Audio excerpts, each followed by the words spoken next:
Bien le bonjour à tous, et j'espère que vous allez bien. Bienvenue dans cette nouvelle lecture biblique, la numéro 12. Donc pour les personnes qui n'ont pas vu la numéro 11, je vais la mettre juste là. Voilà, elle va s'afficher un petit moment, donc je vous invite à les regarder. Nous sommes dans l'évangile de Luc, et nous allons continuer les chapitres, et nous serons au chapitre 5. Donc ça sera une petite vidéo, je pense pas que je vais faire une vidéo trop longue. Je pense que 15 minutes ça sera déjà pas mal. Et du coup, comme d'habitude, si vous avez des questions, des débats, c'est dans les commentaires. La dernière vidéo, je n'ai pas trop débattu. Effectivement, il y avait des gens qui sont commentés, c'était très bien. Je prendrai un peu plus l'effort du coup de rajouter mes arguments. Et puis, prenez votre Bible, lisez aussi avec moi. Et puis, prenons le temps d'être avec Dieu durant cette vidéo. Donc, je continue la lecture. Alors, vous pouvez prendre du coup dans votre Bible Luc chapitre 5. Un jour, Jésus se trouvait au bord du lac de Guénézareth et la foule se pressait autour de lui pour entendre la parole de Dieu. Il vit au bord du lac deux barques. Les pêcheurs en étaient descendus pour laver leur filet. Il monta dans l'une de ces barques qui appartenait à Simon et le pria de s'éloigner un peu du rivage. Puis il s'assit et de la barque il enseignait la foule. Quand il finit de parler, il dit à Simon : « Avance là où l'eau est profonde, jetez vos filets pour pêcher. » Simon lui répondit : « Maître, nous avons travaillé toute la nuit sans rien prendre, mais sur ta parole, ok, je jetterai les filets. » Et ils jetèrent et prirent une grande quantité de poissons, et leurs filets se déchirèrent. Ils firent signe à leurs compagnons qui étaient dans l'autre barque de venir les aider. Ils vinrent et remplirent les deux barques au point qu'elles s'enfonçaient. Quand il vit cela, Simon Pierre tomba aux genoux de Jésus et dit : « Seigneur, éloigne-toi de moi parce que je suis un pécheur. » En effet, lui et tous ceux qui étaient avec lui étaient remplis de frayeur à cause de la pêche qu'ils avaient faite. Il en allait de même pour Jacques et Jean, les fils de Zébédée, les associés de Simon. Jésus dit à Simon : « N'aie pas peur, désormais tu seras pêcheur d'hommes. » Alors ils les ramenèrent la barque à terre, laissèrent tout et le suivirent. Alors, je vais m'arrêter un peu sur ce chapitre, je le trouve très intéressant. Ce que j'aime bien dans cette lecture-là, c'est que Jésus, il va voir en fait des gens très humbles qui n'ont rien forcément de glorieux, qui sont pas riches. Il descend et il va voir en fait les personnes qui ont besoin de lui en fait, et pas les personnes qui se disent juste et qui ont besoin de personne d'autre. Donc j'ai trouvé ça très intéressant. Et juste par la foi, Simon du coup il dit ok, je jette le filet, on verra bien, en sachant qu'il a pesé déjà toute la nuit à mon avis. Donc c'est assez incroyable ce que Dieu il peut faire. En fait, ce que je comprends de ce chapitre, c'est que je pense que Simon Pierre, il devait galérer, à mon avis. Il devait un peu galérer, pas d'argent, peut-être des dettes, je sais pas. Et il a tout essayé, ce qu'il pouvait. Et la dernière solution, Jésus était là, quoi. Donc c'est assez incroyable. C'est ce qui peut arriver dans nos vies, en fait. Des fois, on essaye tout de notre effort humain, on essaye tout ce qui est possible avec nos mains et nos réflexions. Et c'est dès qu'on s'en remet à Dieu que ça fonctionne. Donc c'est assez ouf. Je continue. Alors, Luc 5, verset 12 cette fois. Alors que Jésus était dans une des villes, un homme couvert de lèpre-vie tomba le visage contre terre et lui adressa cette prière : « Seigneur, si tu le veux, tu peux me rendre pur. » Jésus tendit la main, le toucha et dit : « Je le veux, sois pur. » Aussitôt la lèpre le quitta. Puis Jésus lui ordonna d'en parler à personne. Mais, dit-il, va te montrer au prêtre. Offre pour ta purification ce que Moïse a prescrit, afin que cela lui serve de témoignage.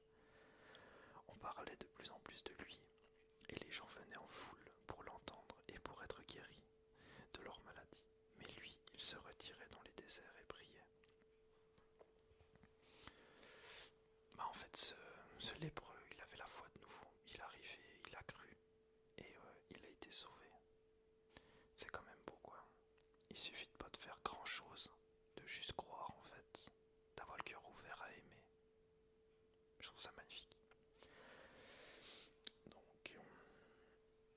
chapitre 5, verset 17. Un jour, Jésus enseignait. Des pharisiens et des professeurs de la loi venus dans tous les villages de la Galilée, de la Judée et de Jérusalem étaient assis. Là, et la puissance du Seigneur se manifestait par des guérisons. Et voici que des hommes qui portaient un paralysé sur une civière cherchaient à le faire entrer et à le placer devant Jésus. Comme ils n'avaient pas trouvé de moyen d'entrer, je suis un peu perdu, cherchaient à le faire entrer et à le placer devant Jésus. Comme ils n'avaient pas trouvé moyen de l'introduire à cause de la foule, ils montèrent sur le toit et par une ouverture, ils le descendirent sur sa civière au milieu de l'assemblée devant Jésus. Voyant leur foi, Jésus dit : « Mon ami, tes péchés te sont pardonnés. » Les spécialistes de la loi et les pharisiens se mirent à raisonner et à dire : « Qui est cet homme qui profère des blasphèmes ? Qui peut pardonner les blessés si ce n'est Dieu seul ?» Jésus connaissait leurs pensées. Il prit la parole et leur dit : « Pourquoi raisonnez-vous ainsi dans vos cœurs ? Qu'est-ce qui est le plus facile à dire ? Tes péchés te sont pardonnés ou lève-toi et marche ? Afin que vous sachiez que l'homme, le Fils de l'homme, a sur la terre le pouvoir de pardonner les péchés, je te l'ordonne. Lève-toi, prends ta civière et rentre chez toi. » Celui-ci se leva immédiatement, en leur présence, prit la civière sur laquelle il était couché et rentra chez lui en rendant gloire à Dieu. Tout était dans l'étonnement et célébrait la gloire de Dieu. Rempli de crainte, il disait : « Nous avons vu aujourd'hui des choses extraordinaires. » Alors je pense que la personne qui était paralysée, elle devait avoir une foi incroyable pour pouvoir décider d'aller sur le toit pour le faire descendre avec des cordes ou j'en sais rien comment. C'est quand même fou. Je pense que quand on est au bout du bout, on essaye tous les moyens possibles à mon avis. Et Jésus, il a accepté cela. Pas mal. Continuons. Luc 5, verset 27. Après cela, Jésus sortit et le vit, un collectionneur d'impôts du nom de Lévi, assis au bord des bureaux des taxes. Il lui dit : « Suis-moi. » Et laissant tout, il se leva et le suivit. Lévi lui offrit un grand festin dans sa maison, et beaucoup de collectionneurs d'impôts et d'autres personnes étaient à table avec eux. Les pharisiens et leurs spécialistes de la loi murmurèrent et dirent à ses disciples : « Pourquoi mangez-vous et buvez-vous avec collectionneurs d'impôts et les pécheurs ? » Jésus prit la parole et leur dit : « Ce ne sont pas les gens en bonne santé qui ont besoin de médecins, mais les malades. Je ne suis pas venu appeler des justes, mais des pécheurs à changer d'attitude. » Voilà, ouais, c'est un peu ce que je pensais avant avec...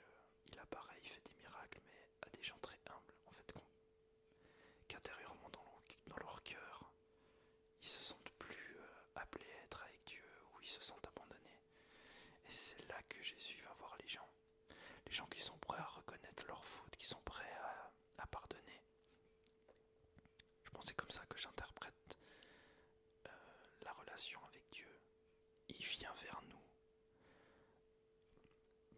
parce qu'on est en recherche et qu'on a besoin d'être sauvé. Et il y a des personnes sur cette terre qui se disent ne pas avoir besoin de soi, qu'on se suffit à soi-même et que la vie sert à nos plaisirs et nos divertissements personnels. Et du coup, je pense que Dieu, il va pas forcément entrer en relation avec eux, il va peu leur donner. Il va peu être présent. Et par contre, pour les personnes qui cherchent, il va être présent, mais il va leur demander beaucoup.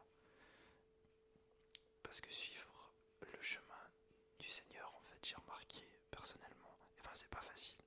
Surtout à l'ère 2024. On dirait que le monde est contre cette marche, en fait. Et du coup, c'est pas facile à vivre avec nos contemporains, nos frères et sœurs d'âge, ou même nos mères et nos pères autour de nous. Parce que le monde y va contre sens de la parole, c'est mon avis. Et du coup, c'est pas facile. Donc, force à tous pour continuer à avoir de l'énergie et de la foi, même si c'est difficile. Encourageons-nous. Oh, je me perds souvent quand je parle. On va continuer. Alors,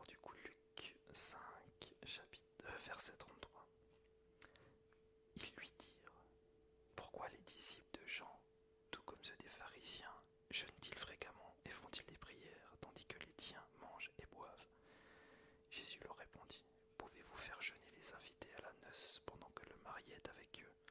Les jours viendront où le marié leur sera enlevé, alors ils jeûneront durant ces jours-là. Il leur dit aussi une parabole. Personne ne déchire un morceau de tissu d'un habit neuf pour les mettre à un vieil habit, sinon il déchire l'habit neuf et le morceau qu'il en a pris n'est pas assorti avec le vieux. Et personne ne met du vin nouveau dans de vieilles outres, sinon le vin nouveau fait éclater les outres, il coule et les outres sont perdues. Mais il faut mettre le vin nouveau dans des outres neuves. Et après avoir bu du vin vieux, personne ne veut du nouveau, car il dit le vieux est meilleur. Alors, interprétation de ça. Je dois dire que j'ai de la peine un peu à comprendre ce qu'il voulait dire à travers ça. Ce qu'on va faire, c'est qu'on va lire les notes de bas de page, ça peut aider. Du coup, note de bas de page, on est à 33. Jésus sait que sa mort, c'est bien ça, oui, c'est que sa mort approche. C'est après cela qu'il sera temps de jeûner. Bien que pleinement humain, il sait qu'il est Dieu et qu'il est venu pour mourir pour les péchés du monde.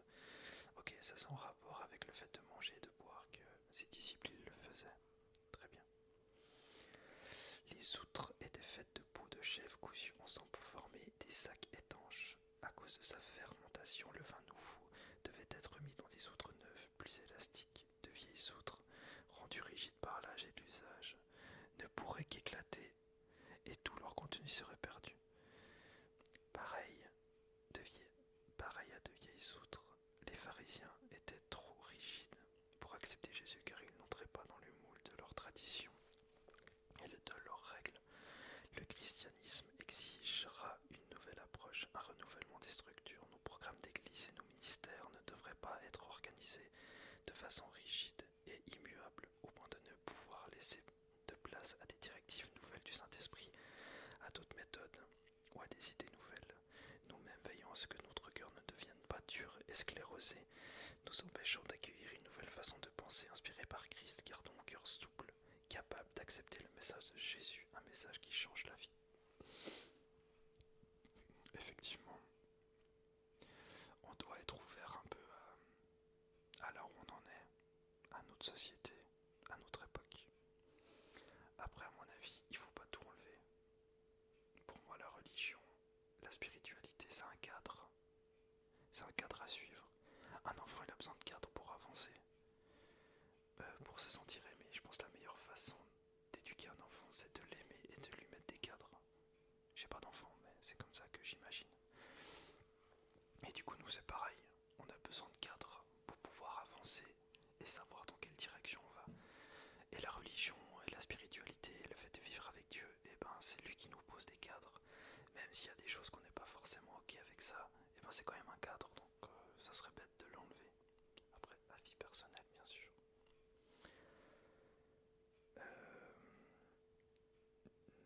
Nous allons continuer, nous allons lire encore un chapitre, parce que là je vois que ça fait gentiment 15 minutes. Et on continuera ça la prochaine fois, et dites-moi aussi pour peut-être faire d'autres débats, j'ai encore des idées de vidéos, on verra. Alors, chapitre 6, verset 40, ou chapitre 6, pardon, tout court, chapitre 6. Un jour de sabbat, Jésus traversait des champs de blé. Ses disciples arrachaient des épis et les mangeaient après les avoir froissés dans leurs mains. Quelques pharisiens leur dirent : « Pourquoi faites-vous ce qu'il n'y est pas permis de faire pendant le sabbat ? » Jésus leur répondit : « N'avez-vous pas lu ce qu'a fait David lorsqu'il eut faim, lui et ses compagnons ?